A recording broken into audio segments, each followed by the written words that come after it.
on the East Coast, they were working until like 10, 11 o'clock Wow. every night. They were asking. Well, then, I work for KPMG, one of the big four accounting You firms. do? And, yeah. I'm working with a bunch of those guys right now. Yeah. I was down in their Dallas office in 2 weeks, I was in their DC Dallas office. were my bosses. Really? And I was in She's their, done them, I'll do my last ones. So is there a way to do that? If not, I was just in our New Jersey Shergill's office last week. then I will leave these up. Yeah, so you work with KPMG people. Yeah, they're okay? sharp, they're So really if good. it's I not was a on a conference problem, call with them don't today, worry, a few hours Our ago. retail if I people? talk, A retail group, Yep, They're such a large they are crowd. really sharp. yeah, they are, they're really good. I can do it, I just have That's to a great switch company. back. About 7 years. Wow. Yeah, Okay, I worked with let's a try it. boutique firm before that, but Okay, sounds good. Are there extra cups down there? Yes, there is one. Thank you. Thank you. There's one right here that I haven't used. Oh, I stole yours before you got That's here. okay, thank you. I stole yours, sorry about that. yeah, the Dallas office is nice too. It's a nice office. I've never been that one before. So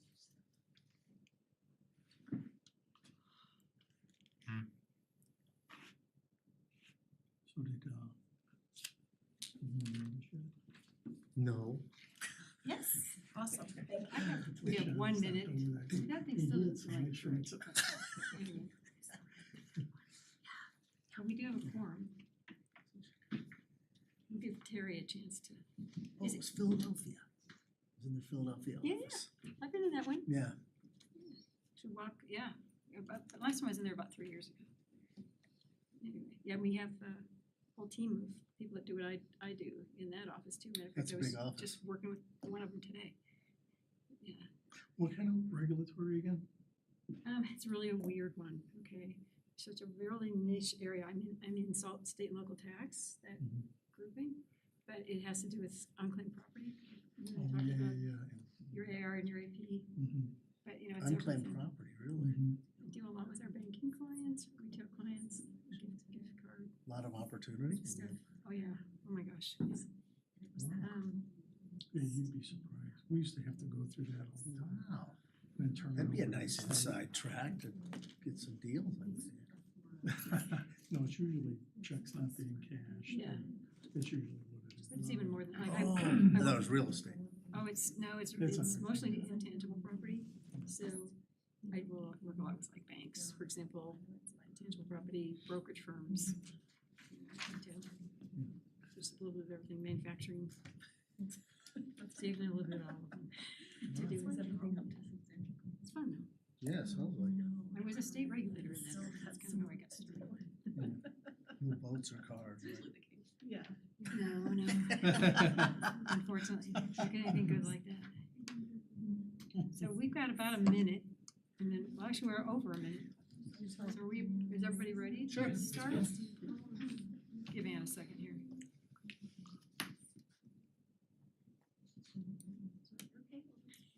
Good evening, how are you? Is Erin on Zoom? Oh, she's here. Oh, there you are. Yeah. Why did I think you were on Zoom? Sorry. Been a crazy day for me. That's okay. Little bit of brain fog today. All right, so why don't we go ahead, if you guys are good, we go ahead and get started. All right, so welcome to the October 26th meeting of the Town of Berthoud Planning Commission. We are beginning our meeting at about 6:02. Okay, it's our custom to stand and say the Pledge of Allegiance to the flag at the beginning of each meeting. So please stand and say the Pledge of Allegiance for one with us. I pledge allegiance to the flag of the United States of America, and to the republic for which it stands, one nation, under God, indivisible, with liberty and justice for all. Thank you for that. Okay, I'm Karen Anderson. I'm the current chair of the Planning Commission. I'd like to thank everyone for being with us tonight. I won't read all the other dogma because unless Lynn wants to hear it again. But, you know, he's heard it a few times. Okay, and we do have staff in attendance with us tonight to provide us with presentations on the 4 agenda items, answer our questions, and to work with the commission regarding approval, or the criteria for approval or recommendation to the Board of Trustees. Okay, the next item on our agenda is the approval of the minutes for the October 12th meeting. does anyone have anything they want to amend from the minutes or change? No, I'll do that. Oh, you're right, I probably should I do roll call first? All right, let's go backwards then. Forget the minutes for a moment. All right, so, Terry, would you please take the roll? Absolutely. Chairperson Anderson, Present. Secretary Van Bentham. Here. Commissioner Semadalis, Here. Commissioner Smith. Here. Commissioner Wing. Great, thank you, Terry. All right, so, rolling forward again to our next agenda item, the approval of the minutes from October 12th. Does anyone have anything they want to change, add? No? Then with that, I would entertain a motion to approve those minutes. I'll move to approve. John moves to approve, do we have a second? A second. And Nick seconds.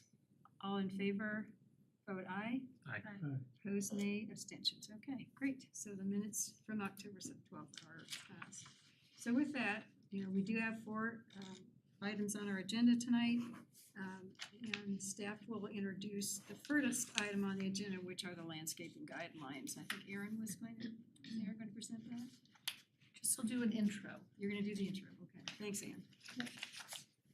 So, Madam Chair and members of the Planning Commission, thank you very much for being here tonight. So really quickly, we're just going to review for the members of the audience that have never attended meetings before. Just an overview of the code amendment process. It is a little different than a standard land use planning case. Again, staff will make a presentation, then there will be a public hearing, and then you all will discuss and vote and send your recommendation on to the Town Board of Trustees. From the moment it comes to you all, you make your decision. Staff then represents your decision at the Town Board of Trustees. So I just wanted to make that clear again for members of the audience. So it's really exciting. I'm actually thrilled about this this particular agenda item tonight. This is something that stemmed from the comp plan update, and it is to provide the town with more detailed landscape guidelines than what is in the code. It provides a wonderful opportunity then to also amend the code to take things out that are outdated, that have an opportunity to cause conflict, and have this robust set of guidelines. And the guidelines is really directed towards new development. However, if you have an existing development or even at your own home, these guidelines can serve as a good tool to use on how to have a water-wise garden. And we're gonna get away from using the term xeriscaping because a lot of people misuse it between xera, which is X-E-R-I, which means dry, and zero, which means doing nothing. So we're gonna go with water-wise gardening. And with us tonight, we have Erin Bagnall with Sofer Sparn. And she has been working with the town, I think as early as late last year, and has been working on these guidelines. She did present them to the Tree Advisory Committee in early spring, and also to the Town Board of Trustees in early spring, May 23rd. And the Town Board of Trustees had some suggestions, the Tree Advisory Committee had some suggestions. Staff took a tour of other landscaped areas in northern Colorado to really hone in what are we trying to communicate.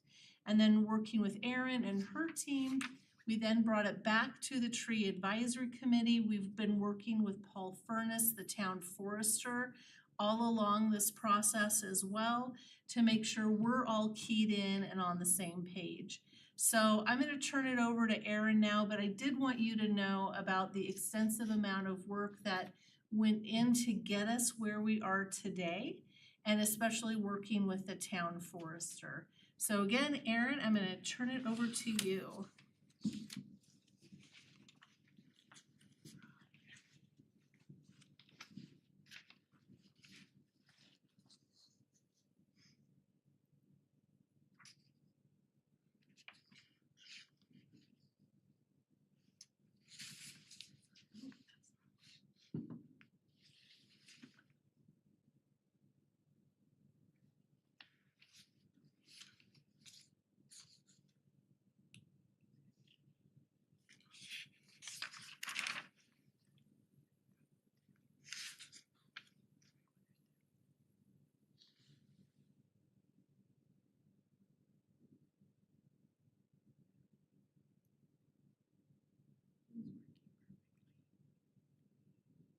sorry.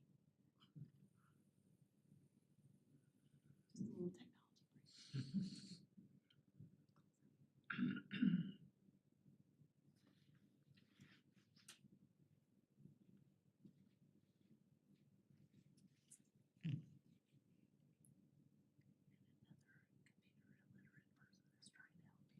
There, then hit, I think that's the presentation button. Oh, there you go. Perfect.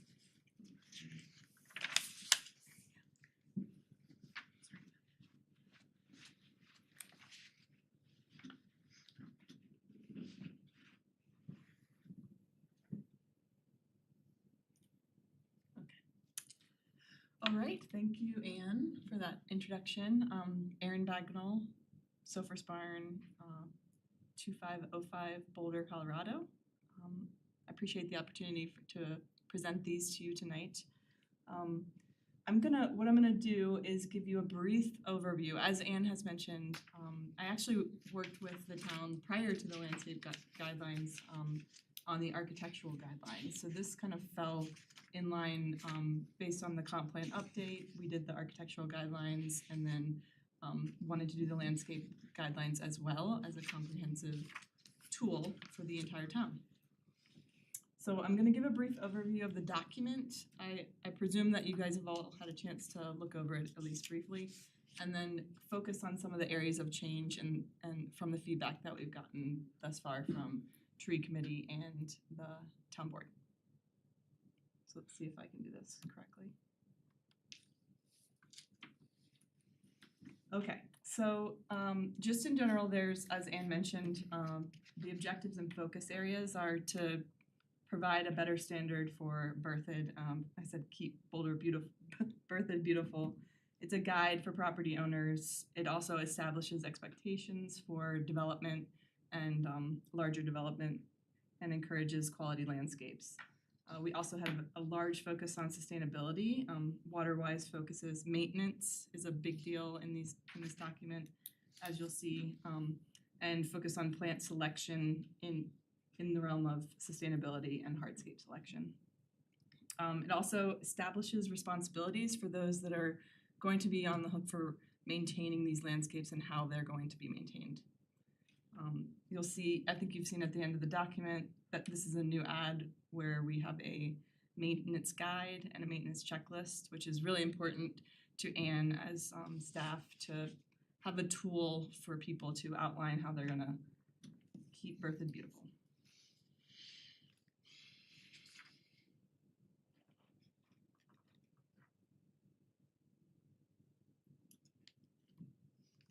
Something is gonna happen here. Okay, so loosely, there's, as we mentioned, it comes from the comprehensive plan update. We've taken the place types and identified areas where the landscape is important to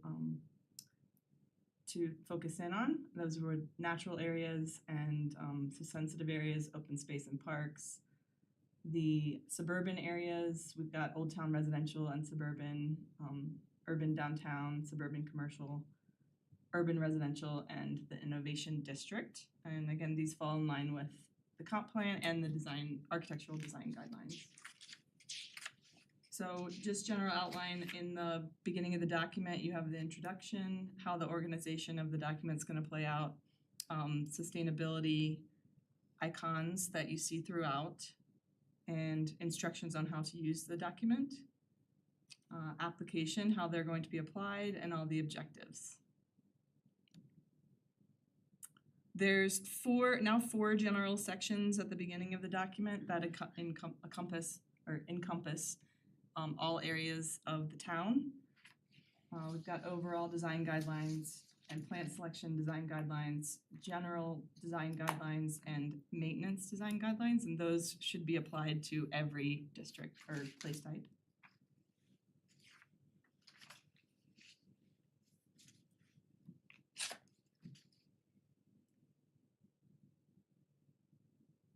Sorry, this pad is really hard. As you get into those place types and the character districts, they have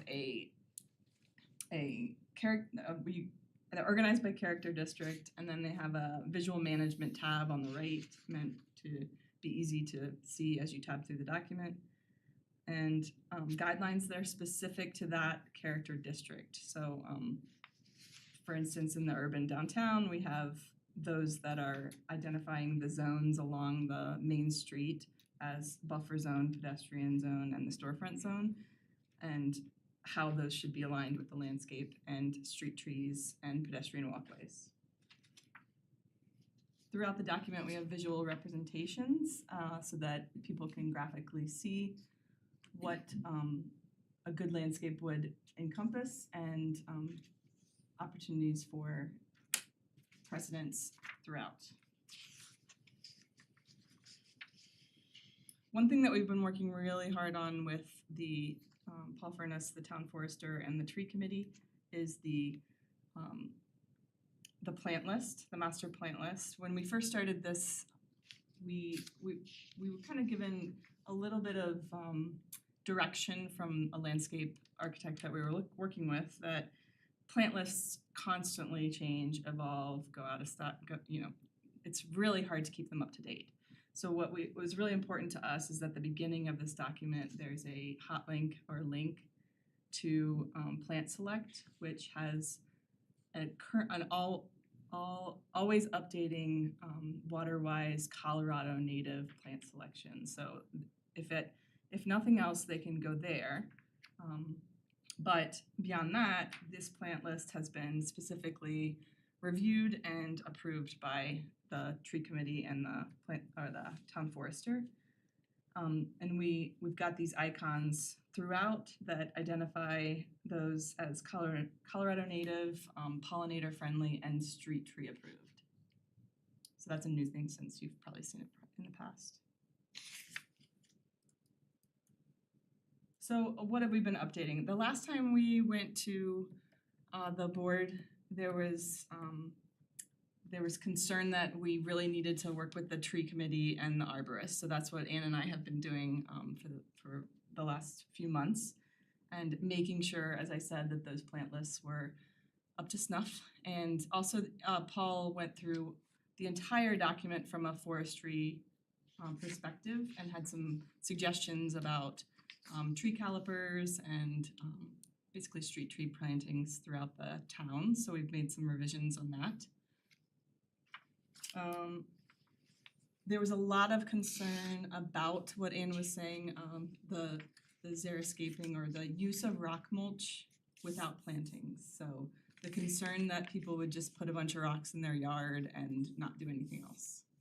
So we made sure that we went into the document and put some minimums on planting area. Should you want to use rock mulch, you have minimums of how much planting zones you'll need to do.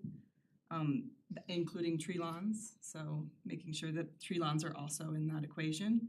So I think we feel like we've done a good job of helping people understand they will not be able to do what's on the right and plant one little plant. They have to make a beautiful landscape even though they're using this water-wise rock mulch.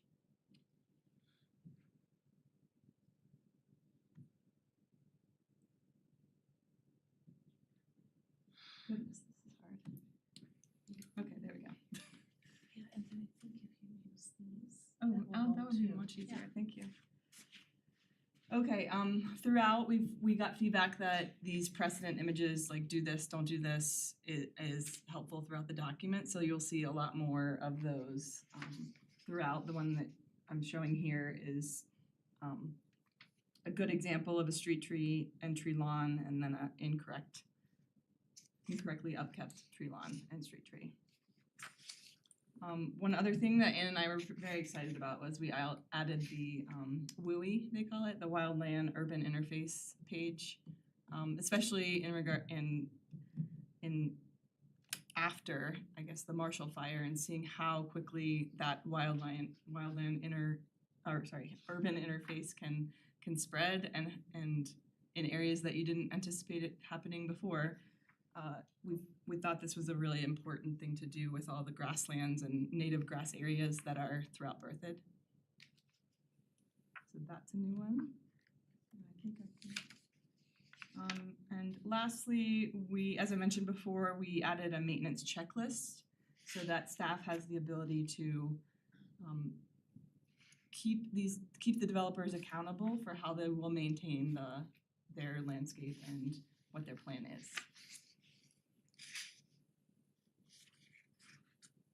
So that is it for our updates. We feel pretty good, but if you guys have any questions or things you want to talk about, we're happy to hear any of your feedback and thoughts.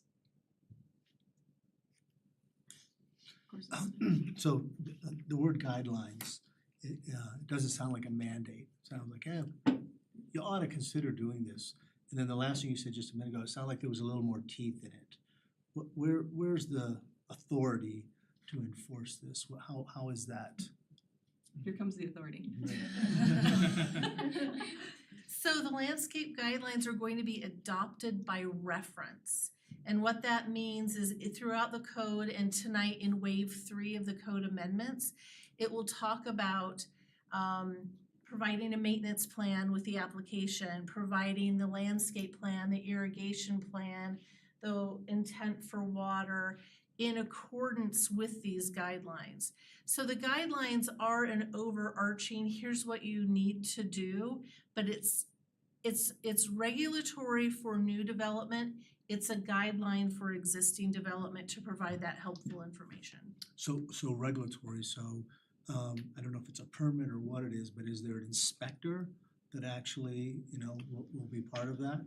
Yeah, right now we have 2 landscape-oriented inspectors that do come out to properties for going into substantial compliance and start of warranty for developments. And one is a landscape designer from Baseline, and another is our town forester, and they go out and do those inspections. So here's an example. On my cul-de-sac with, let's just say 35 homes, we have non-potable water. But I would say a minimum of half of the homes elected not to use it. They went straight off city water.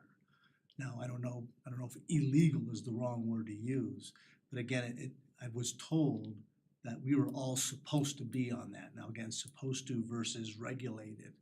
So that's my concern is, somebody actually going out and seeing, is their irrigation system on city water or is it on non-potable water? And when it comes to irrigation, I mean, the town is reviewing the irrigation plans that are submitted with applications.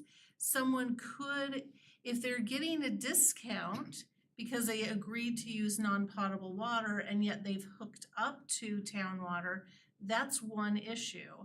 But if they didn't receive a discount on their water tap and they can use the town water system, they are just paying as they go. Okay. So it's more cost effective for them if they're using the non-potable system. And who would follow up on that? Who would verify whether they got the discount or not? So that would be something, it's complaint basis only. So anybody could call and just ask the town, the community development department, hey, can you check to see if X, Y, and Z, where they're supposed to be using non-potable versus potable water. Okay, and the We reason. can look into that. That's pretty cool. The reason I know is because they control when our system's on and the days it's on. And so you clearly can see when your neighbor has their water running on the day that they're not supposed to or the times they're not supposed to. Clearly, they're not on the program. Okay, well, thank you. Oh, I have one other question related to this. So as we look at phases coming in large developments, so the new ones are done, but the old ones are done, but the new phases, are they grandfathered into the old program or would they need to be following the new guidelines? Yep, new phases would follow new guidelines. Okay. Yep, anything that is submitted after the moment that the town board of trustees approve or when that's effective, everything moving forward follows the new. And then I have a really specific question.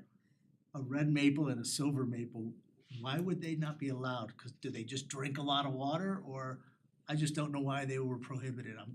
I'm just curious. I would have to defer to Paul Furness Okay. on that one. Do you It know? was such a popular tree. When I saw that prohibited, I went, wow, that's. Yeah, I think some of it was hardiness and susceptibility To to some disease. disease. Yeah, I think that's what it was. And also, And what? I was gonna say, and also whether they're appropriate for Colorado, our zone in Colorado. Yeah.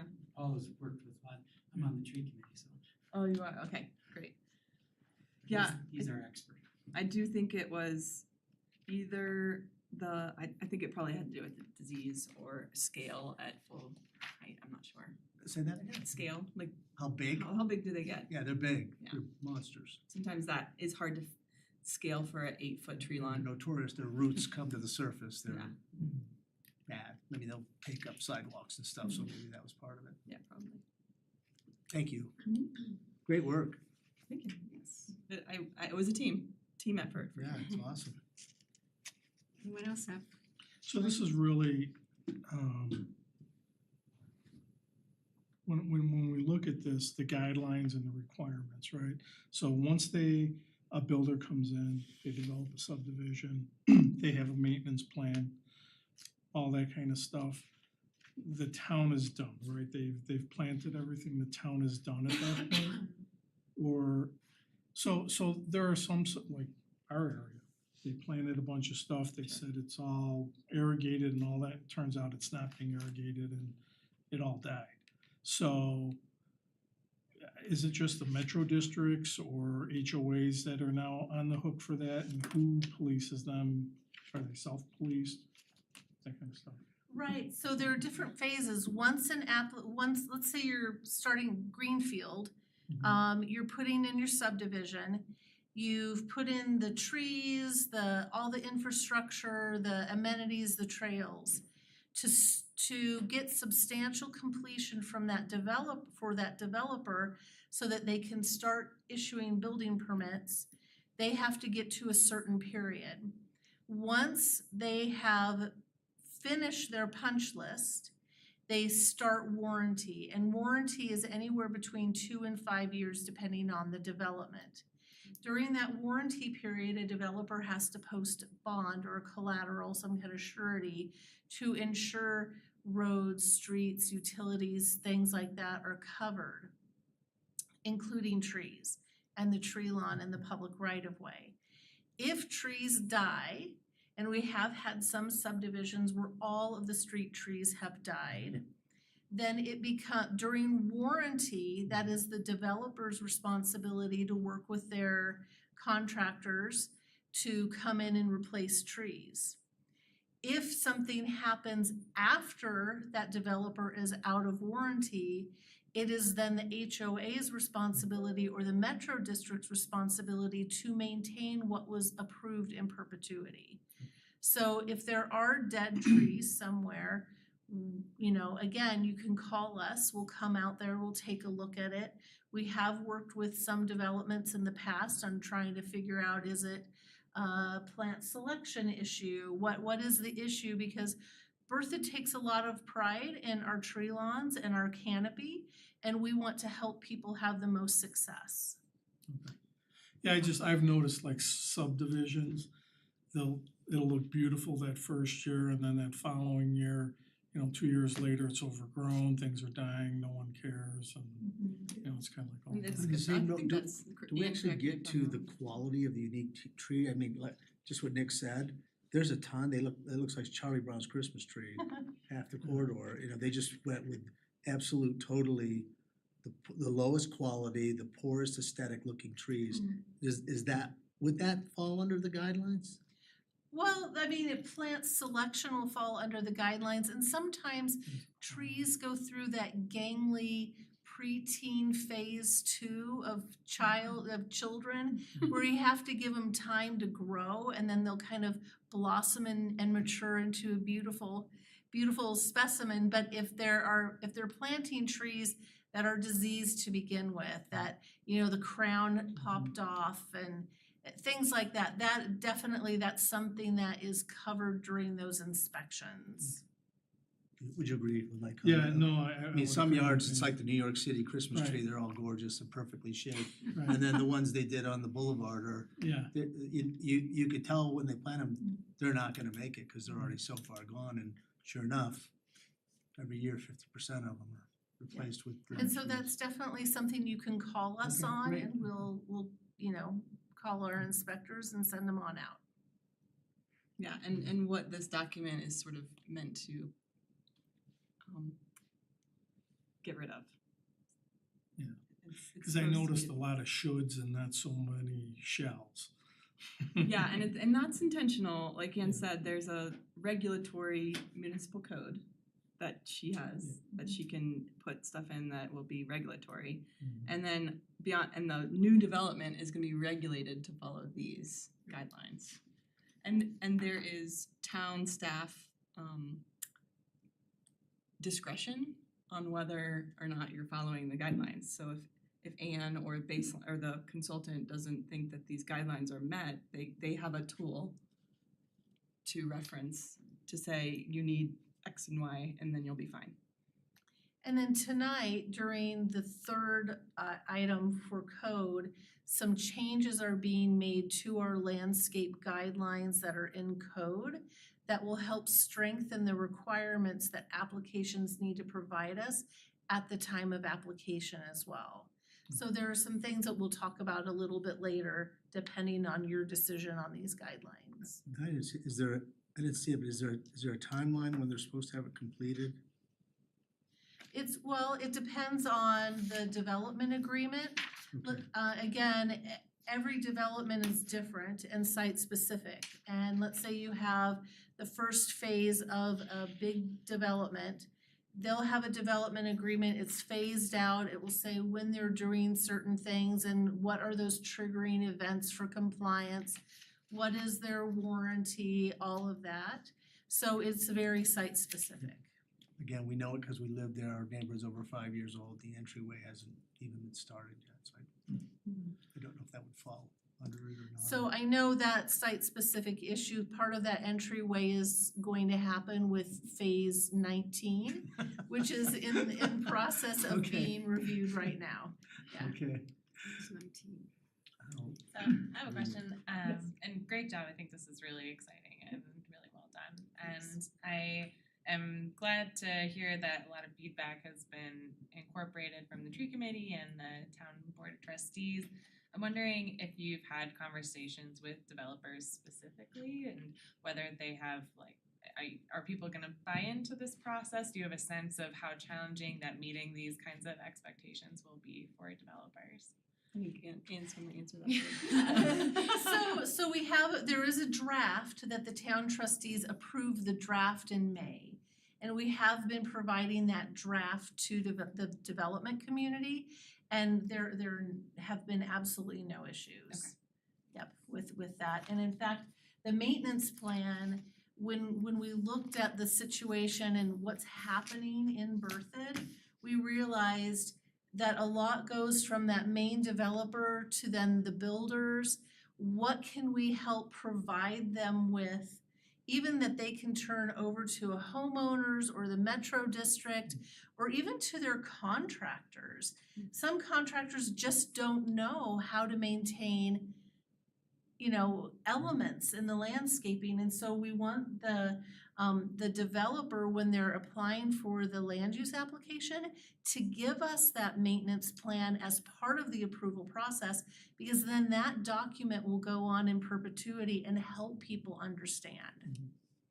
So I think that we're going that extra step to really help people, versus we want Berthoud to be beautiful, and there's an aesthetic that is embodied in the comprehensive plan. And so that's been captured into these guidelines to serve as assistance. And so if you wanted to redo your front lawn, your front area, you can use these as a guideline. They're not regulatory for everything that's in place, they're going to be regulatory for everything coming forth. But in our case, we'd have to go through our architectural control committee to make any changes. In some associations, yes, you have to do that.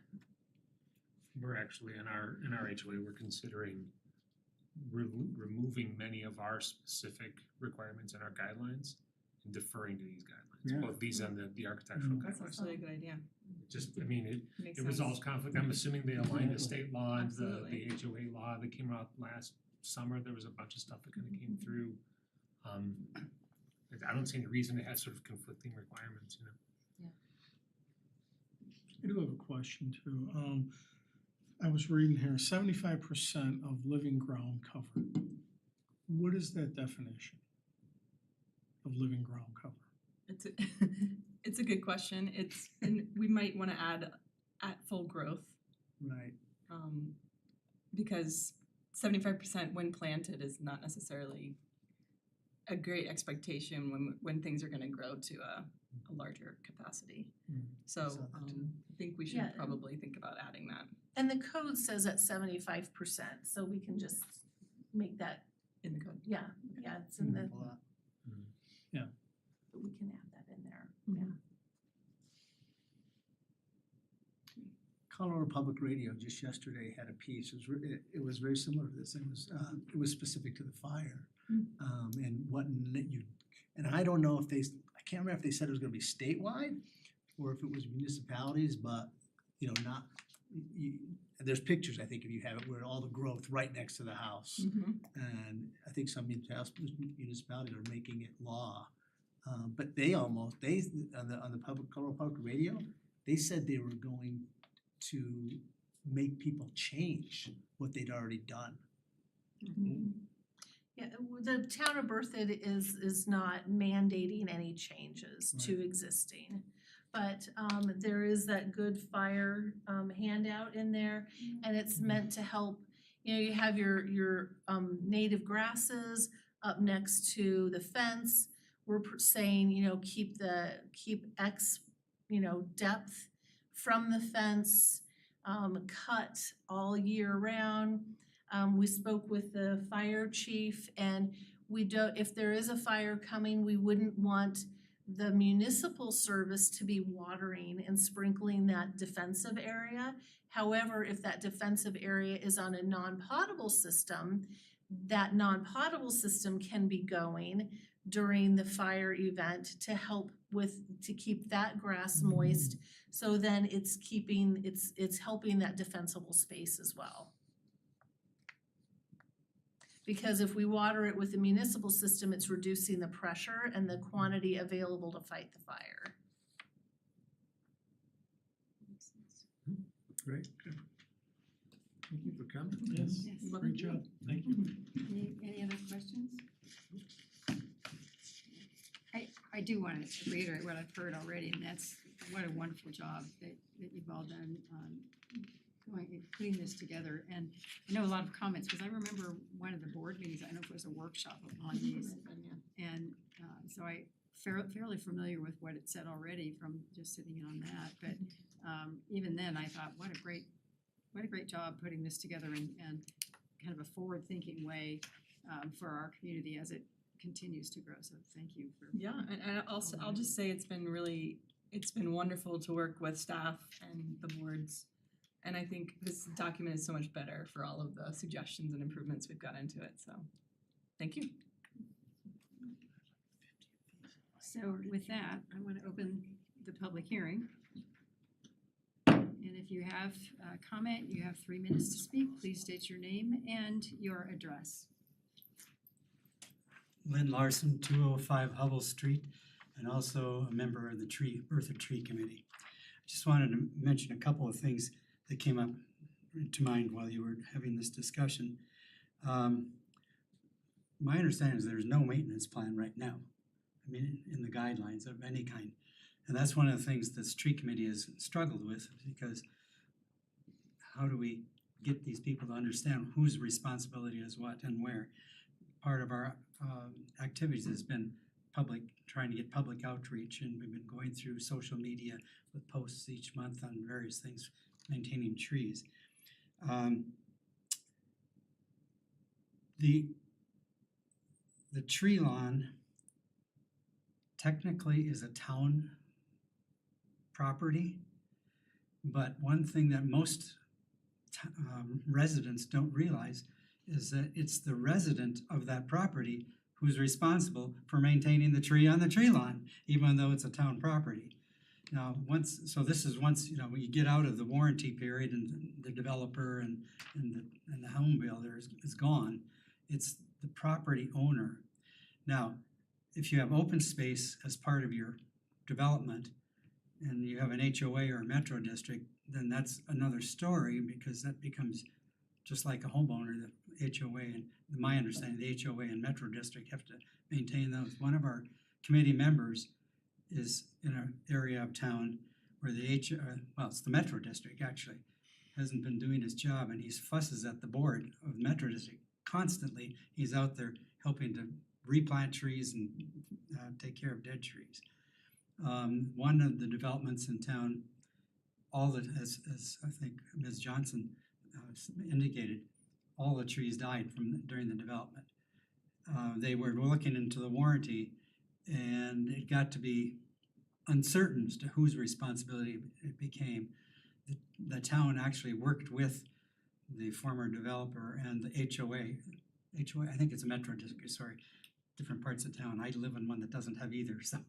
And they worked together, so the town helped replant all those trees. So in the newer parts of town, yes, all of these things that we're talking about take place in the developments. Once it's all built out, it becomes your responsibility as the property owner to maintain that tree. I have to say something about the guidelines as they are coming out, wherever they're coming from, in terms of what's next to your house. Ever since the fire, I worried about the 2 trees some previous owner planted that are next to my porch. Because, yeah, I've got brick all the way around on the bottom, but if the fire came, those are torches that are gonna take the porch and the house is gonna go. And trees are struggling to grow. I want them to grow and, to continue to live, but it's not really responsible to keep them there. They're gonna have to go. So something like that, it's my responsibility. It's not the town's responsibility to take care of something like that. I think that's what I had to say. Thank you.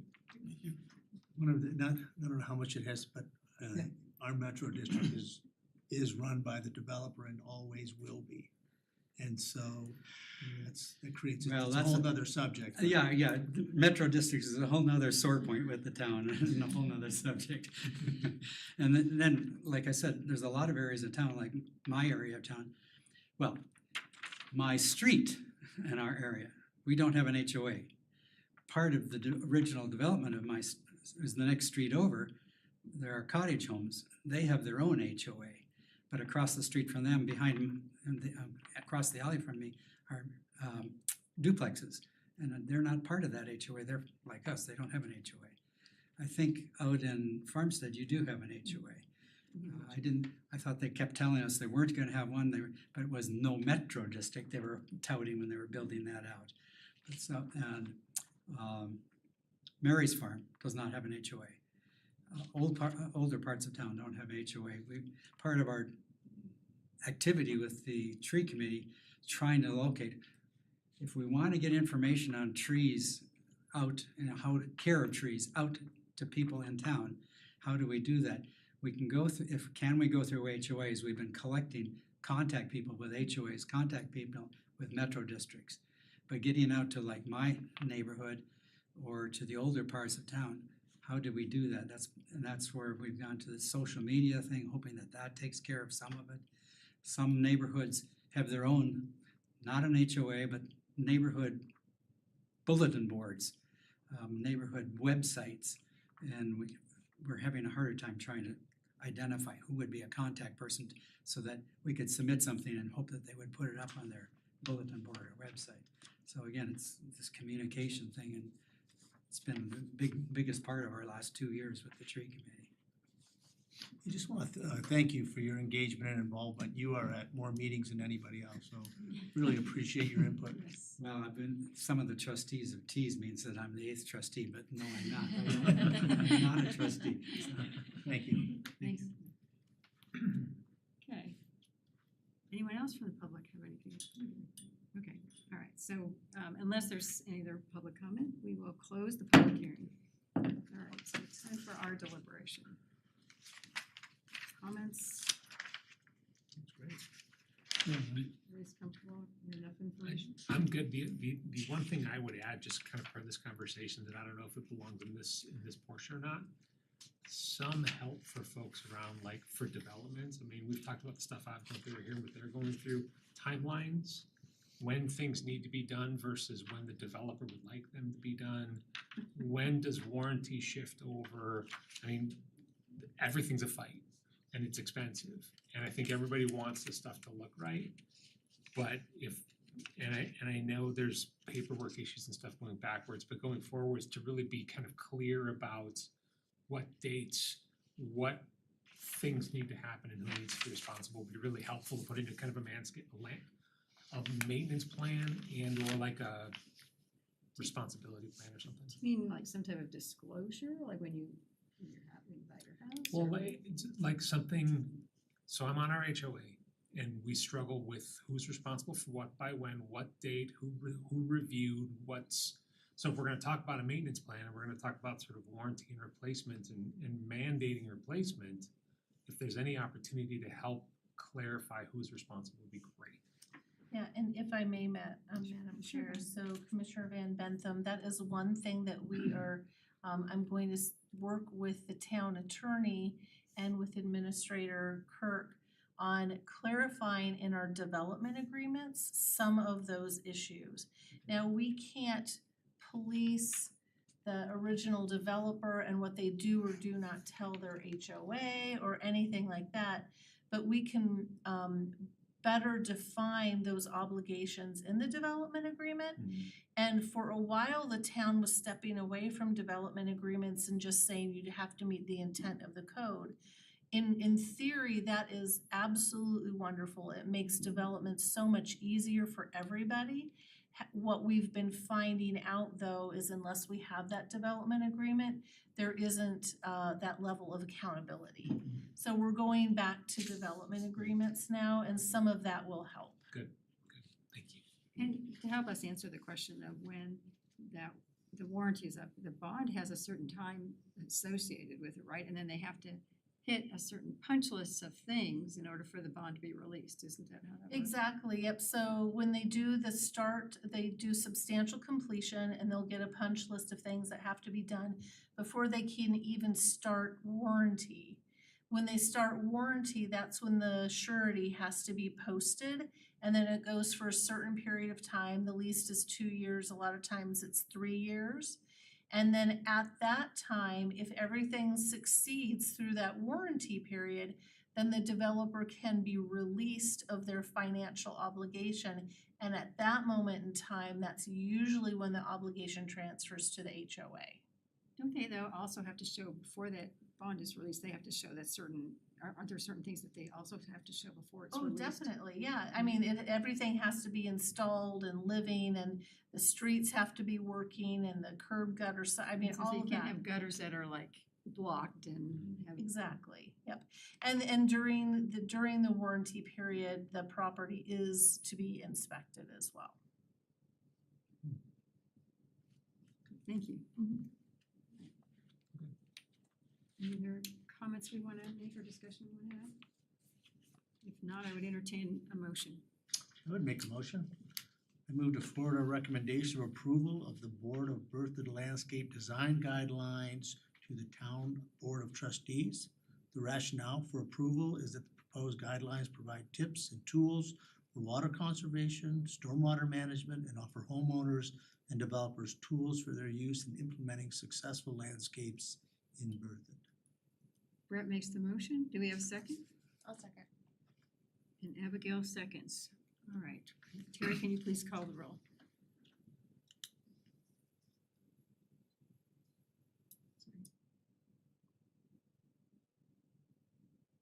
Commissioner Wing, Yes. Commissioner Smith, Yes.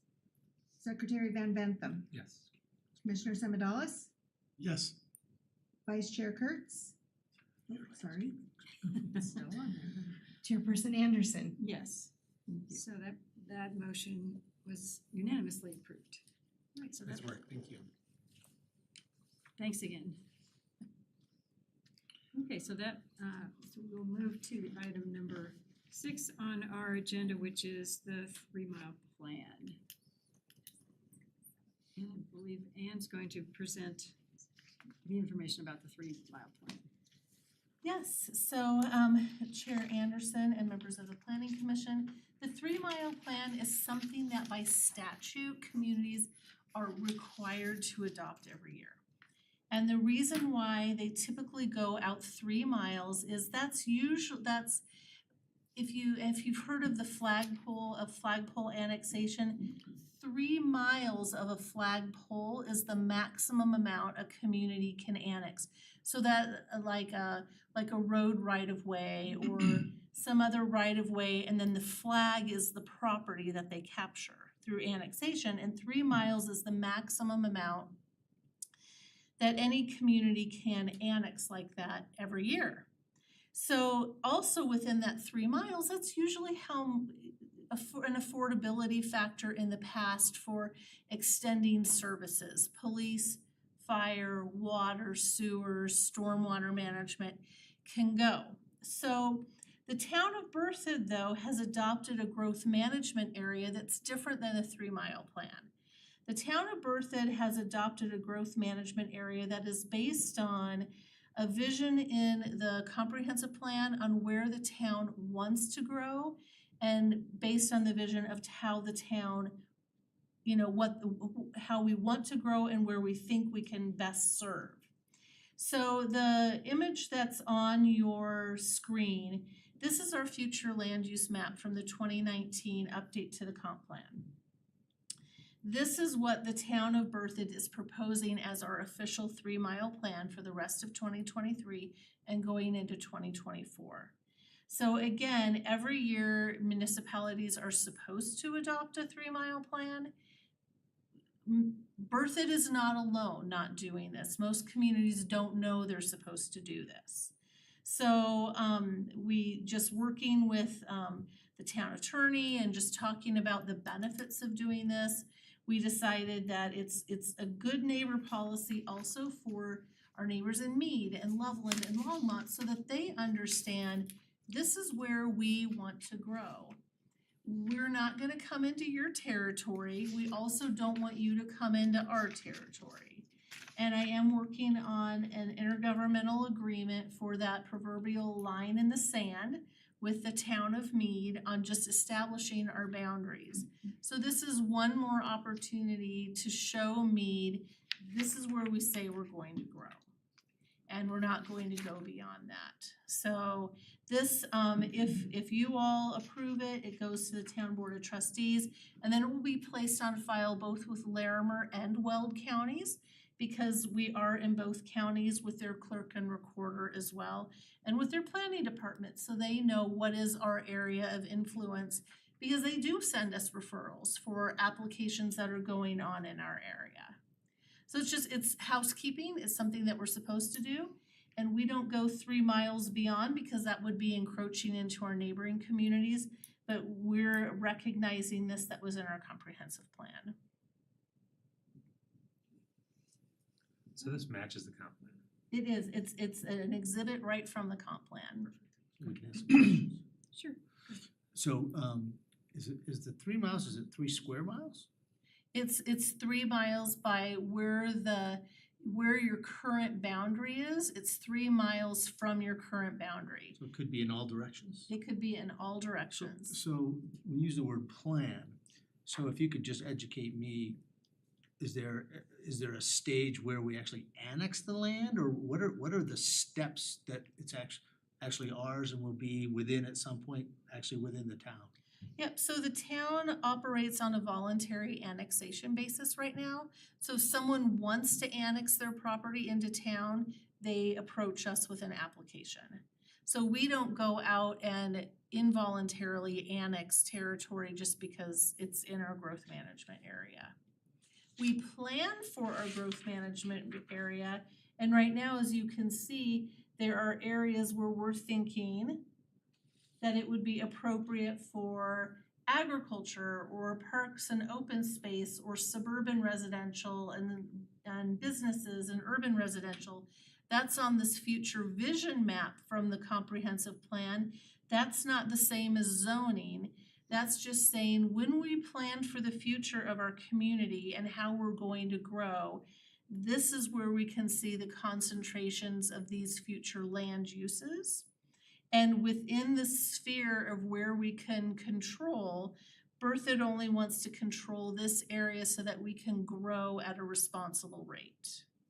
I don't see it in the key, but these dotted dark bold black line, Uh-huh. is that currently the town of Berthoud? Yes, you've got it. So part of it is just the road, we just have the road going out to I-25, but we don't have any of the land on either side. Right, there is some land on either side. You can see on I-25, out there's, here. there's some land that's been annexed already out there. Right, but there's one strip where it's just the road, right? Yep. Both left and right. Yep, exactly. And then would we, as part of the plan, ultimately, does every town wanna grow geographically or not necessarily? I mean, growth is a good thing because growth brings additional residents and additional revenue with Right. businesses. But different communities want to grow in different ways. Some communities want to grow really rapidly to main intersections of highways and main thoroughfares because they want to capture the potential future revenue that could bring from, from commercial development. Other communities just don't want to grow and they can't grow because they don't have their own water or sanitary sewer. And so they're reliant upon wells and septic systems, which really is not a sustainable way to grow. So it depends on every community and what their limitations are on growth.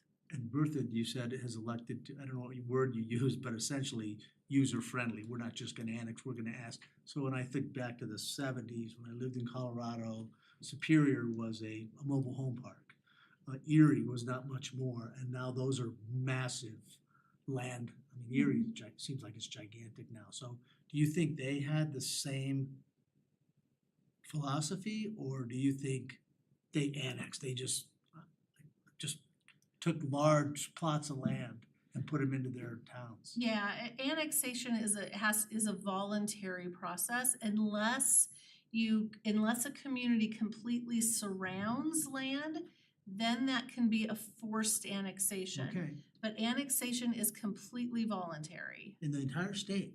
in the entire state, and it's voluntary and an at-will basis for both the town or the municipality and the property owner.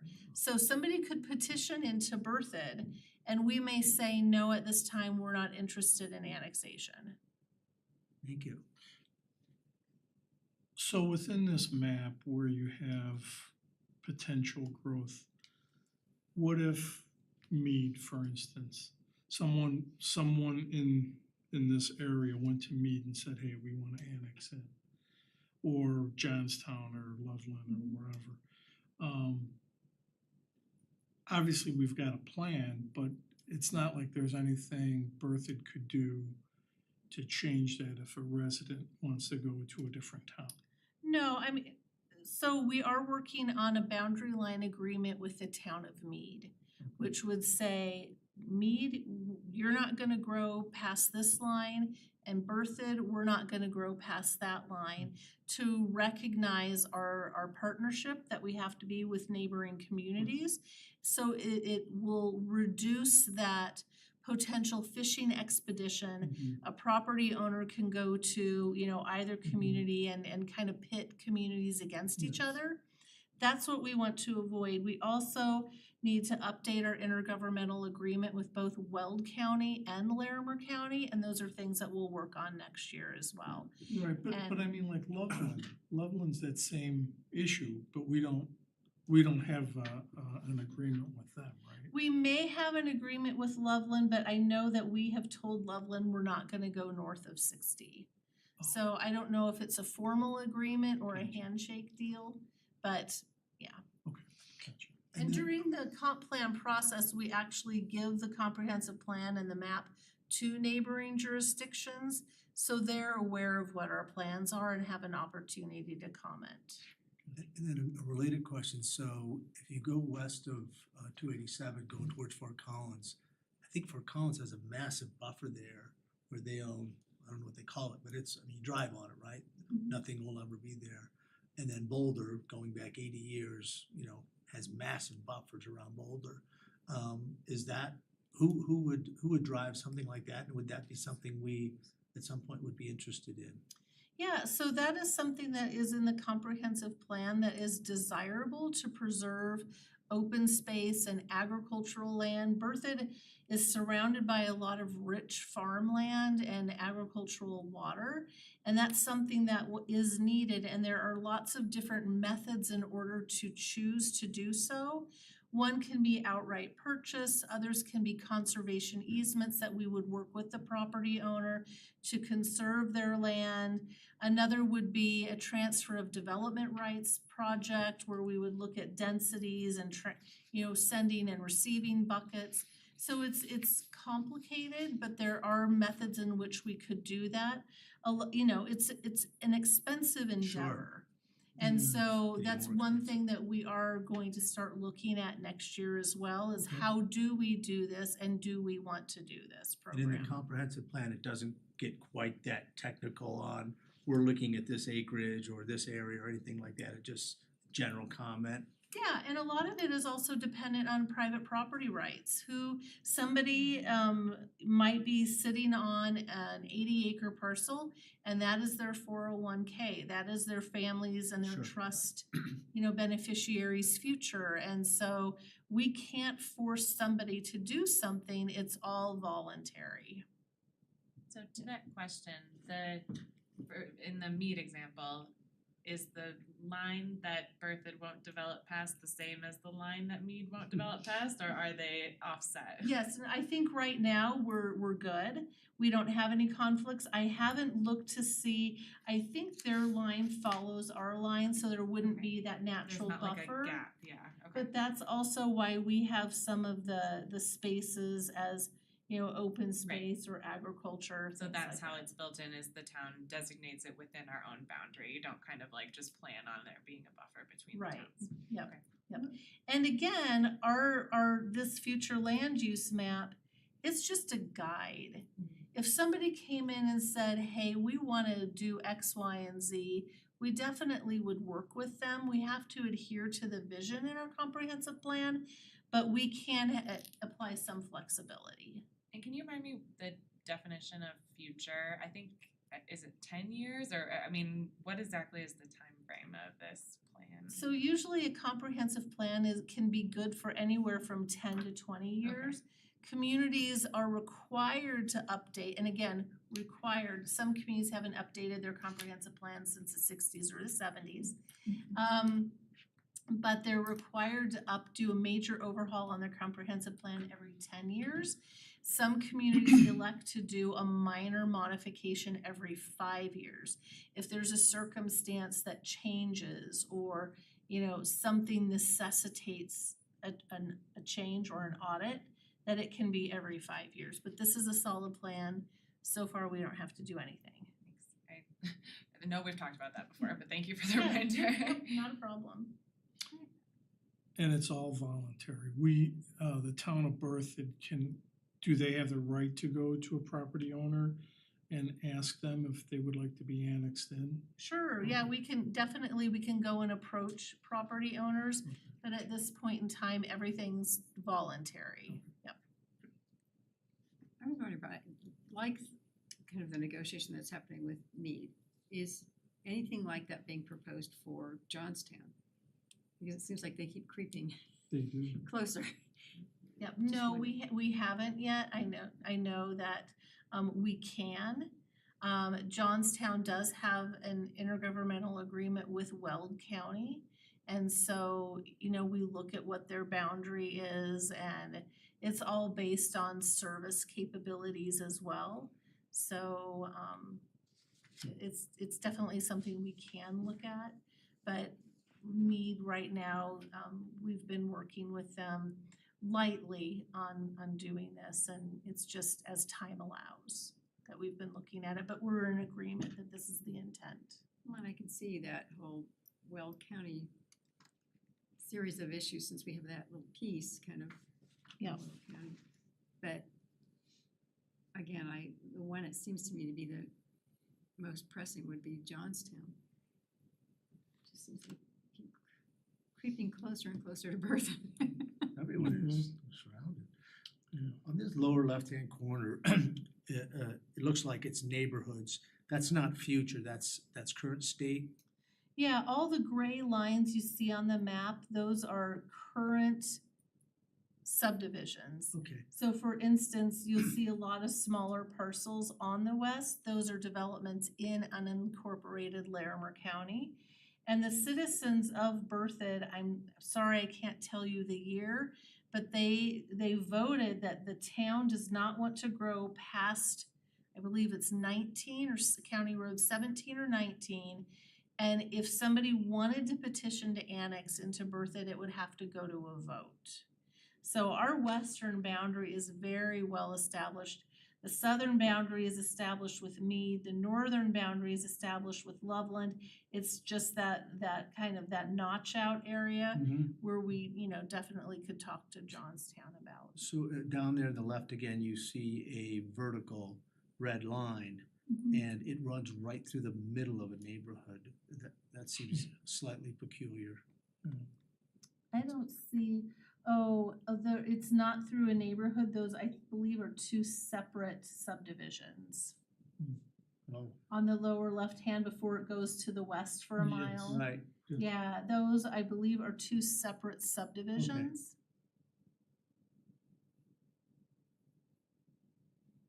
Interesting that they're not within I Berthoud know, right why now. we wouldn't take Right. that square, 'cause there's Yeah. a lot of residents in there. Yeah, and some of that is Wow. because we could have asked them during the comp plan process, do you have any desire that you'd ever want to come to Berthoud? And they could have said no, so we left them out. So So- where do they get their services from? Yeah, that's what I was gonna ask, their water. Probably Little Thompson Water District, or it could come from any other special district. So probably Poudre Valley for electric and then. And there's Thompson. sewer too? Sewer, they could be on septic if And it every one, depends those on. little tiny lot, isn't there like a 1 acre minimum or something? There is a minimum that the state has if you're on public water. So it's if you're on public water and a well, at one time it was 2.5 acres, but the well then could only be for domestic uses, not outside uses. And I believe that the county has, in unincorporated Larimer County, I believe they say it's 1 acre on public water is the minimum lot size. So those could be acreages because the red line on the top and the red line on the east side, Yes, those are each miles. So okay, so that's 640 acres in that square. So and it's coming, I mean, at this scale, you can see the lot lines. So those are Yeah. probably right. big properties. Very informative. Any other questions for Ann? No? Okay. So the next, in 2024, can we go out another 3 miles? We have that as our plan? No, we can't keep going out 3 miles. It's usually 3 miles beyond where you currently have services. Okay. Yeah. Okay. Good question. Domination. Exact, totally. I had the same question. Use it or lose it. Brett wants Berthoud domination. I like that. But if you annexed in, let's just say, for, conversation's sake, you annexed in everything in red. At that point, you could start looking beyond. You could, and let's just look at this and be very realistic. We can't go south because that's Mead. We can't go west unless there's a vote of the people. We can't go north because that's Loveland. The only place we could go is east and then we're abutting to Johnstown. So really, for the long range vision of Berthoud, we're not going to become a sprawling metropolis. I-25 is on fire though. I mean, it is just like every 2-3 years is practically a new town. I mean, it's just a huge, massive multifamily. Yep, and it will come to Berthoud, and it will come to Berthoud on our terms. It will come. I think that's why most of us live here, is we didn't want it to live in a massive metropolis. So Yeah. it's, Keep it over there. Keep it over there, he says.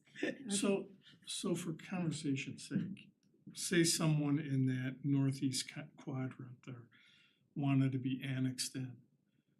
Would the town annex them in if they were kind of like on their own little island out there. So the town could annex, are you talking about if they're outside our urban growth No, boundary no, area? In the no, red. they're within the red, but they're at that very northeast corner. Definitely, we can annex if they meet state statute of not more than 3 miles of a pole to get to the flag. We can, they just have to understand extending municipal services are costly and what all of that looks like. So there are the cost benefits of annexation, and that would have to be accounted for in an annexation impact report and agreements and the annexation agreement. But definitely, if anybody within the area, if they wanna annex in, they can annex in. If they want to stay in unincorporated Larimer or Weld County, they stay in unincorporated Larimer or Weld County. What we're doing by adopting this map is just saying, this is our area, and we're going to participate with Mead, we'll participate with others around us. They'll respect our area, we'll respect their area. We don't need to have the drama of turf battles with our neighbors.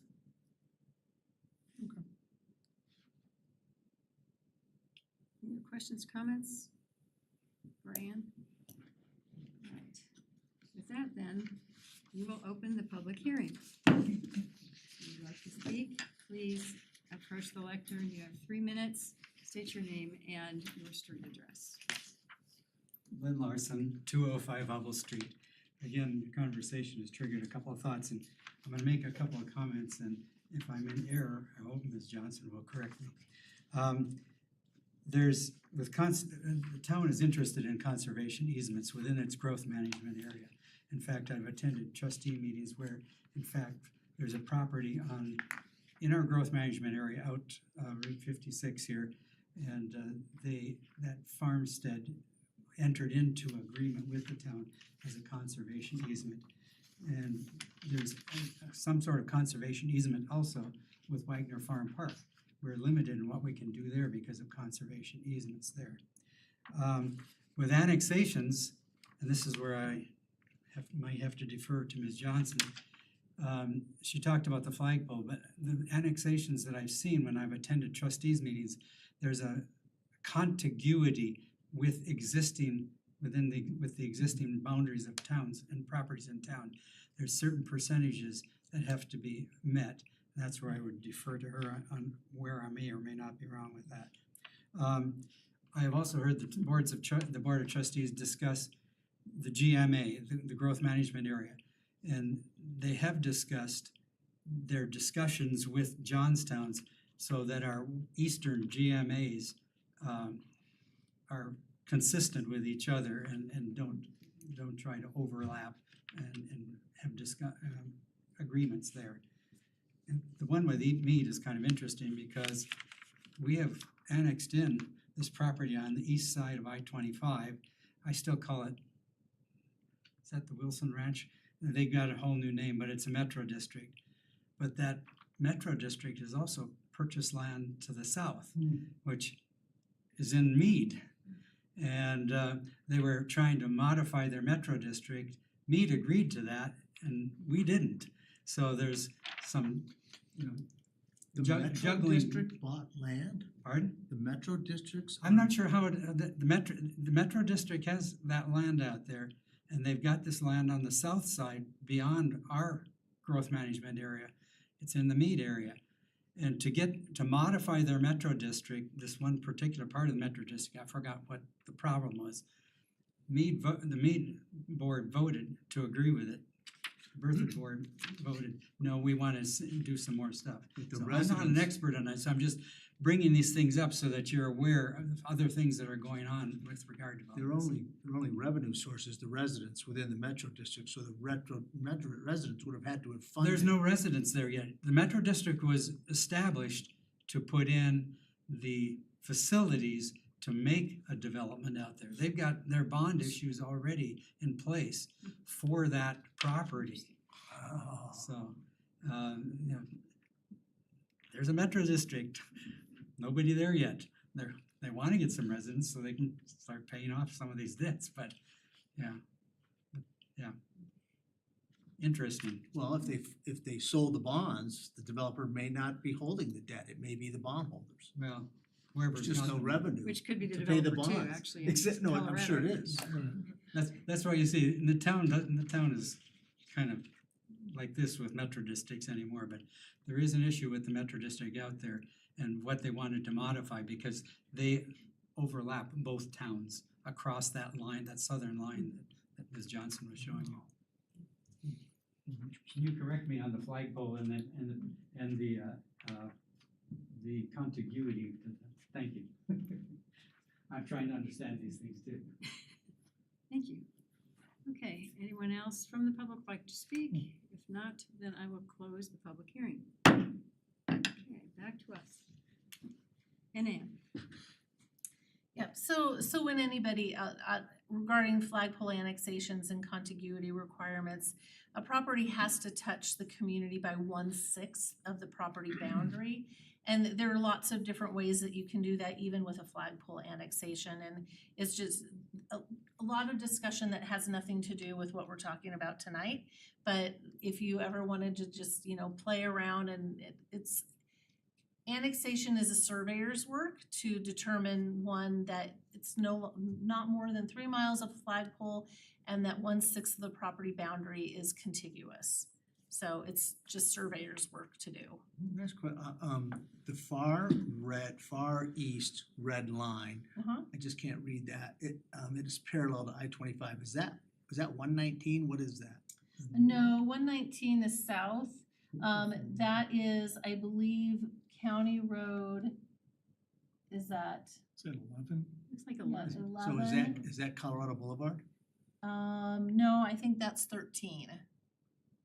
Yeah. So that would be a little more farther east even? Just 1 mile east, Okay. because in Weld County, it's odds go from west to east, and then evens go from south to north. Oh, okay. So that's 11, and then 1 mile east of that would be 13. One last question. When you go straight out, essentially Mountain View is whatever it is, what is it? What county road is Mountain View? 56? Not now, yeah, Yeah. 56. So- Mountain Avenue, yeah. So if you go again straight east I-25 on 56, there's a brand new massive golf course going in there Okay. right at Colorado Boulevard, which we just said was 13. So that's again a little east of us. So what town would that be? Would that be Meade? Johnstown Johnstown. or Meade or Firestone. It's It's- probably Johnstown. It's not as far south as Firestone Yep, for sure. It's Okay. probably Johnstown. Okay. Right. Any other discussion about this particular item on our agenda? If not, then I would entertain a motion. I'll move to forward a recommendation of approval, the Town of Berthoud 3-mile plan to the Town Board of Trustees. Rationale for approval is that the proposed plan is the same future land use urban growth boundary map prepared as part of the 2021 comprehensive plan update. A mouthful. John moved, is there a second? I second. And Nick seconded. Thank you so much for letting us ask all the questions. I'm sorry if I took much time, but that was incredibly informative for me, so thank you. No problem. So Terry, would you please take the roll? Commissioner Smith, Yes. Commissioner Semidallis, Yes. Secretary Van Bentham, Yes. Commissioner Wing, Yes. Chairperson Anderson. Yes. And that passed unanimously. So that brings us to number 7 on our agenda, which are the general code amendments. All right, so Madam Chair, members of the Planning Commission. So the last time we talked about code amendments, it was more based on activities, and those activities were found in lots of different sections. This time, when we're talking about some code amendments, we are compartmentalizing where those are. So in section 1, because you've just recommended adoption of those landscape guidelines, minor code amendments are required to the landscaping section, which is found in 30-2-112 of the land use code. And so what we've done here, this is section 1 of what you're going to hear tonight. What we have done is, as you can see, is that we are referencing the standards found in the Town of Berthoud Landscape Design Guidelines shall be incorporated into landscape plans and also reflect the following.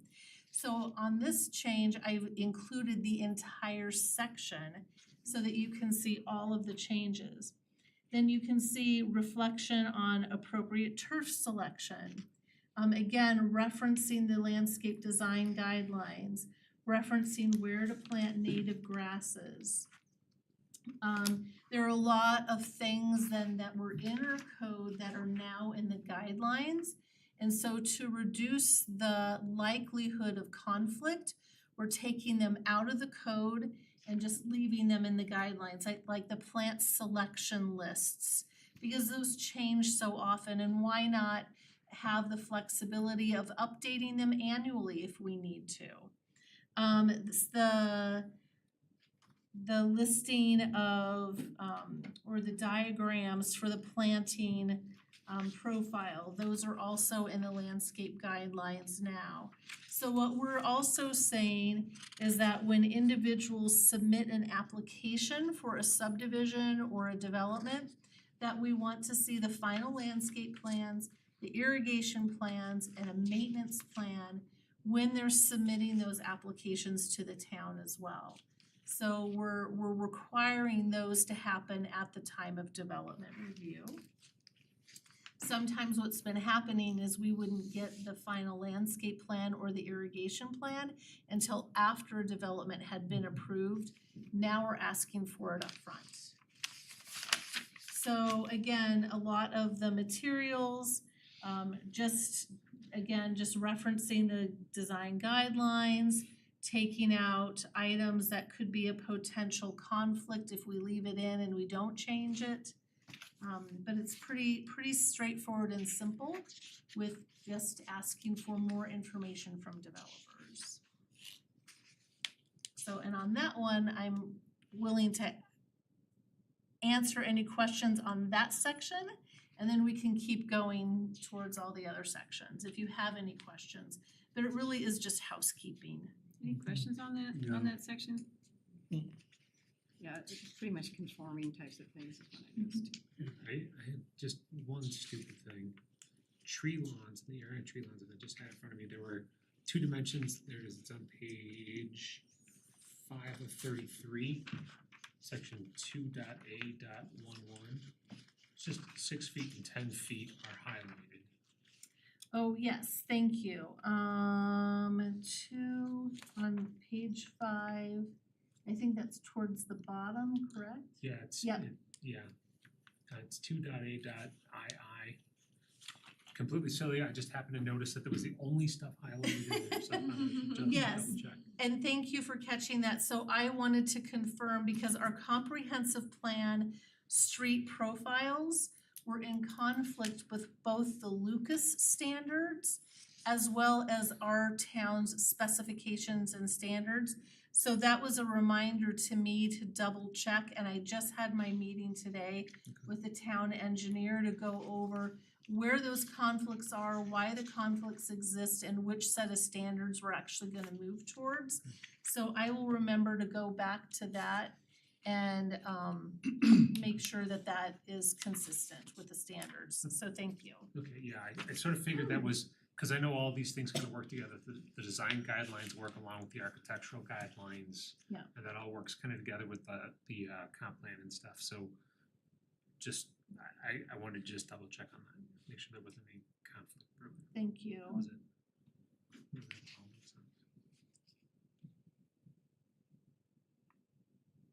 Okay. So then moving on to the next item, the town of Berthoud has a historic preservation committee.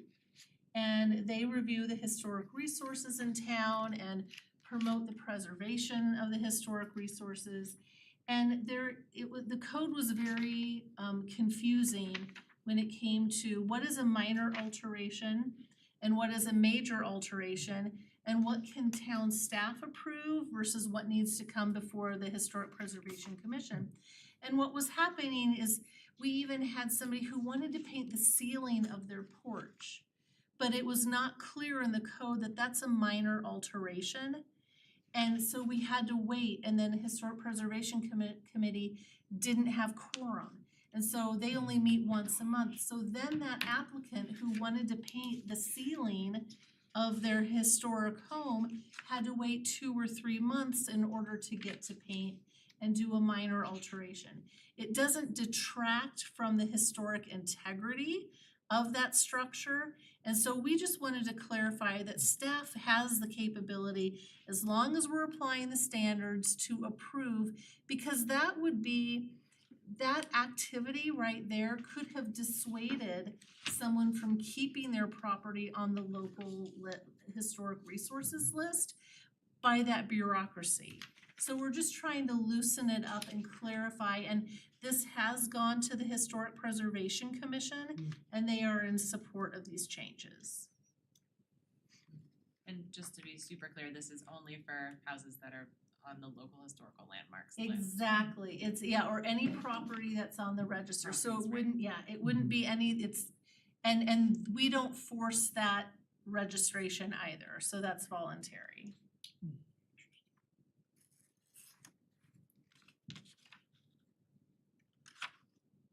So are there any questions on that one before we move to the next? I have a question about the town. Going down the main street, there's a stone building on the left that looks 100 years old.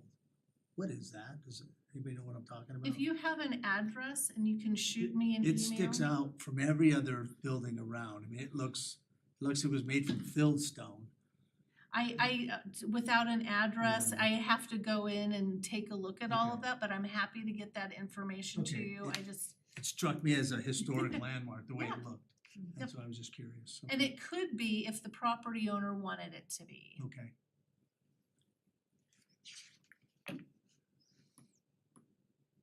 Any questions?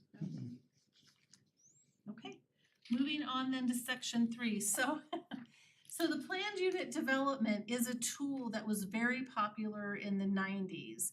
And it allows a lot of flexibility, but what we have found is that it allows so much flexibility. We have some PUDs that have not been enacted and we don't know what they were approved to do.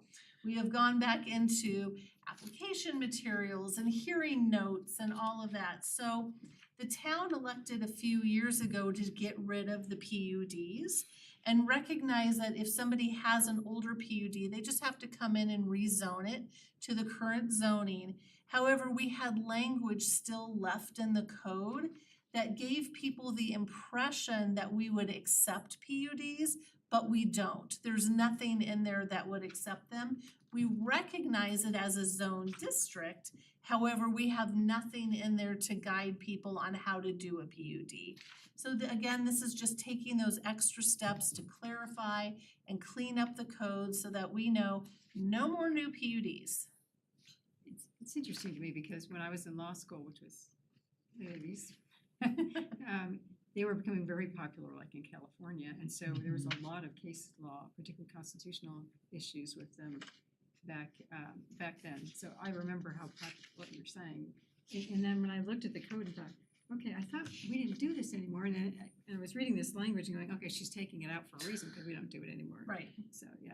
Yep, and I confirmed with Erin Smith, our town attorney, that statutorily we could do this. And so she's reviewed all of this and she's on board, and of course Administrator Kirk's on board, so I'm not doing this in isolation.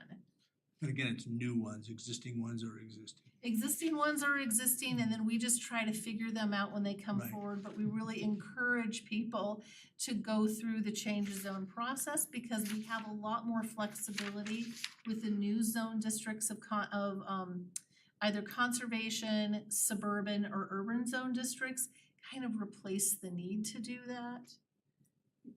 And the PUDs became out of favor, I would say what, 10 or 15 years ago, just because it was really difficult to cause kind of integration in an area to make it look so that everything flowed consistently throughout an area. And I remember hearing several lectures on this, you know, about bad PUDs. Yeah. PUDs, yeah. Yep, so we're just cleaning it up.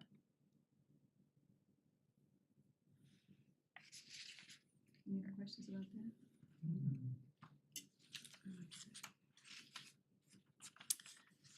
Okay. So then the last item is the town made a commitment to adhering to the international dark sky standards. And we've been making changes to our sign code and other areas in order to conform to these dark sky standards. What we're now proposing, Brian Dubois, who is the assistant to the town administrator, he's been working with the International Dark Sky Association and also with the observatory that is in Berthoud to strengthen our dark sky standards. And the International Dark Sky Association, they adopt new standards periodically, and we just need to keep our code up to date because the town has decided that this is something important to do. So what you're seeing is the addition of new definitions, lots of new definitions in here that were left out of our code. And so those have been added. There are some new provisions, not a lot, is redlined outside of the definition section. So it's mostly just definitions. Do you know where holiday lighting falls within this? Holiday lighting, I believe, is exempt. Okay, It talks about temporary lighting in here, yeah. this has been a pretty heavy bone of contention in our neighborhood. Yep, and not to exceed 60 days, completely removed and not operated again for at least 30 days. So 60, 30 off if you wanna sell another, cause there's a holiday 365 days a year. And so you gotta 60 take, on, 30 you gotta take off. 30 off. Yeah. Okay. So how would that relate then to, it's starting to become popular, which is the temporary lighting, those strips with the little lights Oh, that go yeah. all right around the house and Mhm. stuff, operate by your phone. How would that relate to that? Would you not be able to have that on all the, I mean, how would that work? Yeah, you can have it and the temporary lighting just can't, it's 60 days, you can have it and then you can't have it for 30 days. Well, but this is, it's permanent in the sense that it's attached to your house all the time, Hmm. right? And I don't know if you've seen I it. know They exactly. light Yeah, it they up. just I changed have the a couple colors. neighbors that have it, you know? So Is it so lit? that's temporary, not necessarily related to a holiday. That can be just, you just can have it on your house. Yeah, I Well, mean, do they it's- light it's it all permanent. year round? Well, you can, Yeah, like, you and can. from your phone, you can change all the colors, you can actually add music to it so it plays outside. You can do, it's pretty interesting. And are they doing it year round? Yeah, it's up there, yeah, they'll change, like maybe, for example, tonight, it's not, they don't have a Actually- holiday one on, but they'll just have the white ones on all around the house and up the eaves. Well, that's Yeah. something that we could definitely take a look at. I don't know the answer to that right now, but we can definitely take a look at that for any compliance issues. But it's starting to get traction with people. Yeah, it's Berthoud probably like Parkway. ornamental or architectural lighting or something Hmm. like that. Or there's ornamental lighting in here, it doesn't have any, it just, it's definition, there's no requirements. Berthoud Parkway has like 6 homes that have that on they all connected their fence. And again, it's that LED lighting. It's, yeah, we've got at least 2 houses in my neighborhood that I've seen that have it. And it, again, would this be for new? Because if people have already, if they're Yeah, 'cause they've torching up already the front of got- their house, they Cause it's put. expensive. I mean, they spent like $5,000 to put this on their Mhm. house. So I mean, but I don't know if, right now, you're asking me a question that I don't know the answer to. Okay, Is if temporary lighting on homes, if it's regulated by dark sky or if it's prohibited by dark sky. That's what I am sorry I don't know the answer to, but I'll look into that to know if it's prohibited or not. I don't think it's prohibited by dark sky because it's not shooting out foot candles that are over a certain lumen and it's not spilling onto adjacent properties, so that's the biggest part of dark sky. And also having the light source emit directly into the sky. one of our rules, neighborhood, is you cannot see the source of the light.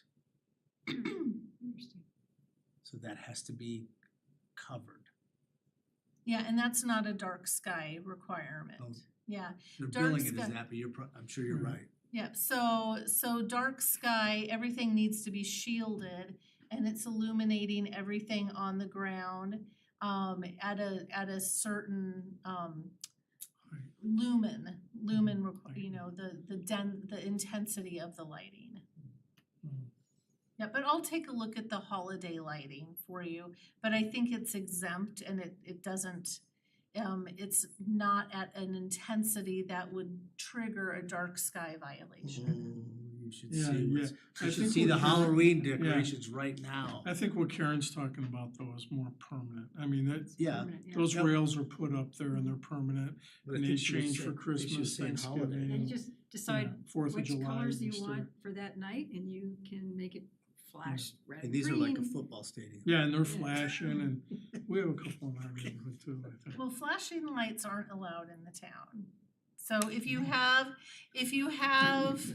a specific situation, you can call and we can, you know, send a compliance person out there to take a look at it. These people are paying like Steve's $5,000 for these permanent lights on their house, they're not gonna like that, you're not gonna let them Yeah. press the button to make them flash. Yeah, it's on the record now. These are, they seem very intrusive, I mean, that's how I felt, I wanted lights in my garage, I want all this, I want a lot of lights, and then when you actually live it and you drive through your neighbor at night, you go, this is pretty cool, really, It I is. mean, it's not, the place isn't lit up, it's, Yeah, and then you clearly can see the homes that have violated it in a heartbeat. yes. Okay. So I've got that down and I'll follow up, but I think that if you have a particular concern about somebody violating, we can look into that. But that, believe it or not, concludes Can we the have the mayor- code for wave 3. Any questions at this point? All right, then we will No, open the public hearing. Do we have anyone from the public who would like to comment? If you would, please approach the lectern. Nope, not this time, okay. With that, since we don't have anyone who wants to make a public comment, we will close the public hearing. It's back to us. nice. Anything we want to discuss about these code changes? No? If not, Are we doing something wrong, because we seem to ask all of our questions before we get to this point where you say, are there any questions? Or Well, is there a it's- protocol that? no, we're fine. This is kind of our time to discuss and we can still, if we Yes. still need more information, we can ask Okay. questions. We're fine. Okay. Yeah, we're good. No questions? If not, then our discussion, I would entertain a motion. I move to forward our recommendation of approval of the amendments contained in ordinance 1329, series 2023, and attachment A to the town board of trustees. The rationale for approval is that the proposed guidelines provide transparent expectations for future development in the town of Berthoud, supports the town's community identity outlined in the 2021 update to the comprehensive plan, and consideration was offered to the Historic Preservation Committee and the Tree Committee for input. Abby made the motion. Do I have a second? Second. Is that you, Brett? Yes, ma'am. Brett seconded. Terry, will you please call the roll? Commissioner Wing, Yes. Secretary Van Bentham, Yes. Commissioner Semadalis, Yes, Commissioner Smith, Yes. Chairperson Anderson. Yes, that passed unanimously. All right, so that brings us to number 8 on our agenda. Do you feel like you're doing deep knee bends? Run down there. It's good. Get a lot of exercise today. All right, so that brings us to number 8 on our agenda, the marijuana code amendments. Yes, so staff has been working, during our hearing on wave 2. There was a lot of discussion, it's just the terminology, what are we calling a marijuana business or marijuana center, the difference between retail and medical, all of that. It got discombobulated with the state changing definitions. So our attorney and our town clerk have been working on clarifying that. There will be changes to other parts of the code as well, but at this time, we're not prepared to bring something to you because I got it from the attorney yesterday, and I didn't have time to get it to you, it wasn't in your packets. So we're just gonna go ahead and just continue it indefinitely. I think it might come to you in December, but I'll just re-advertise. So, do we have to open a public hearing if we continue? I don't think so. No, All right, so. I mean, you can to be safe, but I don't think so. It's just a staff recommendation for continuance. Do y'all feel comfortable with that? Yes. Yes. All right, then I would entertain a motion to continue this item on the agenda.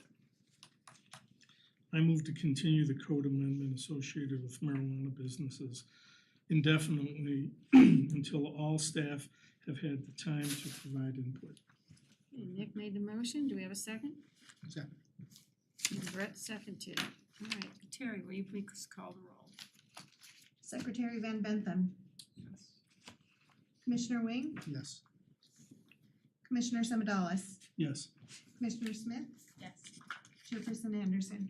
Yes, and that item passed unanimously too. We're on a roll tonight. Okay, staff report.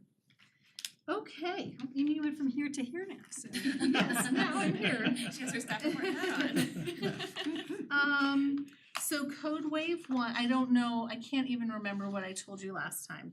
But Code Wave 1 was passed by the Town Board of Trustees, and it goes into effect, I believe, next week. Code Wave 2 minus marijuana will be headed to the Town Board of Trustees on the 14th of November. And tonight, what you heard was Code Wave 3. That will go to the Town Board of Trustees on the 28th of November. Then we have in the works Code Wave 4 that will be coming to you all in February, and that deals with the sign code and scrubbing it so it's content neutral to adhere to Supreme Court findings. And there will be integration of the just some changes to clarify intent on like the Mountain Avenue Overlay District, as well as reorganizing our zoning chapter so that the new zone districts aren't clear at the bottom.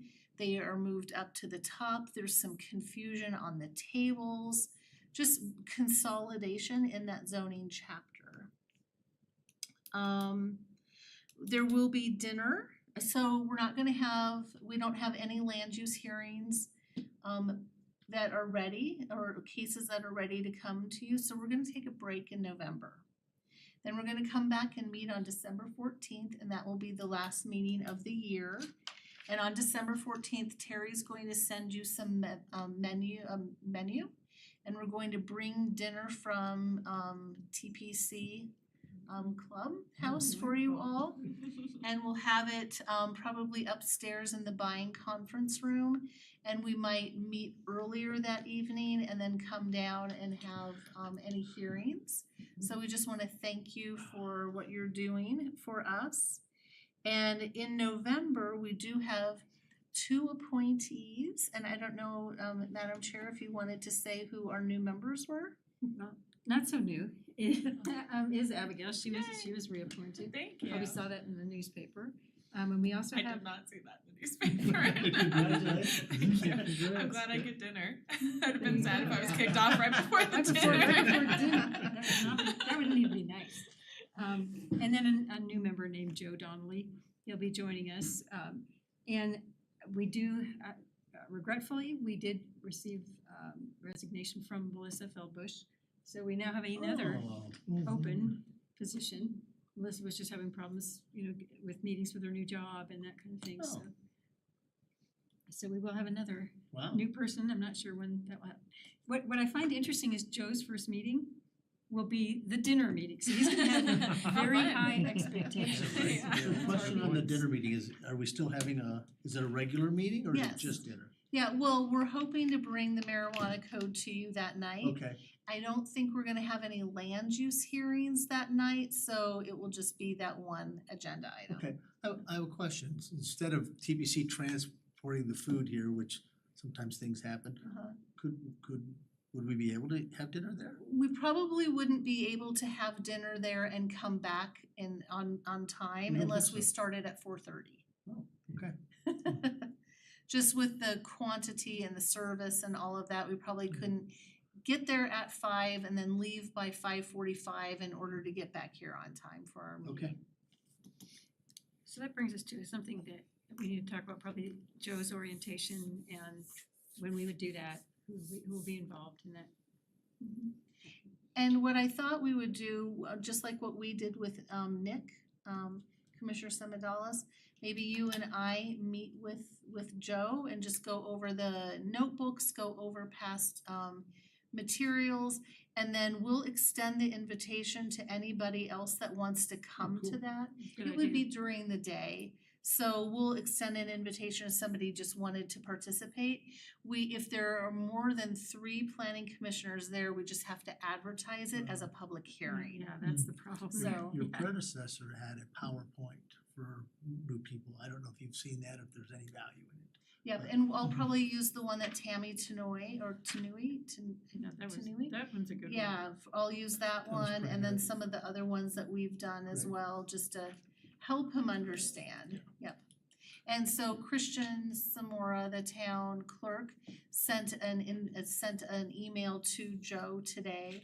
And so I'll follow up with him next week and just Great. welcome him and let him know he's an engineer, he works for Northern Colorado Water Conservancy District. Nice. Nice. It's good. So it'll be good. And he Good does, knowledge. kind of tangentially work with Chris Kurtz, right? So Tangentially, that's a big I don't think word. like they work together every day or anything, but Good knowledge. so like I said, he's gonna have very high expectations of our meetings. I'll have to start bringing cookies around or something.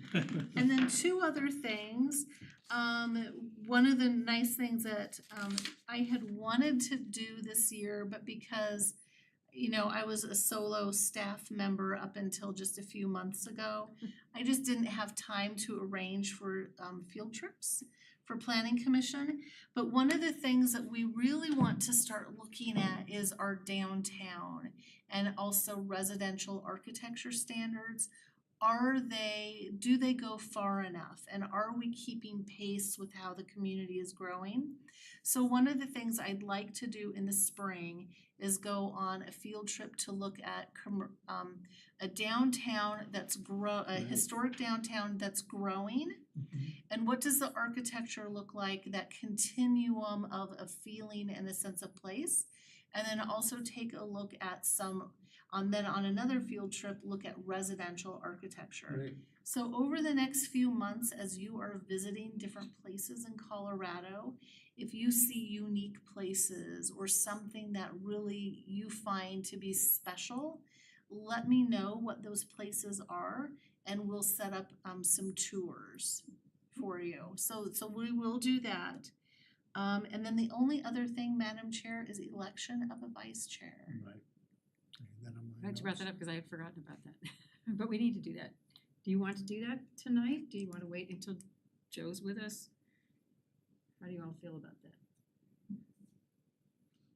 I'm good with tonight. You guys, or do you wanna wait? Tonight? Yeah. Okay, do we have nominations for vice chair? Oh, thank you. Abby's I will been nominated? accept, yes. Got a second? Anyone else interested? Yeah, no. Hey, don't be shy, people need to self. All right, It so, needs to be all right. competitive. Addie, if you're willing and we don't have any other nominations, you're it, we'll tag you. Exactly. Thank you, wow, big night for me, I know, thank right? you. Dinner? I know. No, thank you guys, I'm looking Big forward to chair. that, so. You need to move over here now. Yeah. Oh, that sounds great. Wonderful, all right, so anything else anyone wants to bring up and discuss Make a that motion we're to allowed to close. discuss? Make a motion to adjourn? Brett makes a motion to adjourn. All right, and doesn't have to be seconded, and I think we all have agreed to adjourn, so, great. Hey, just a quick question.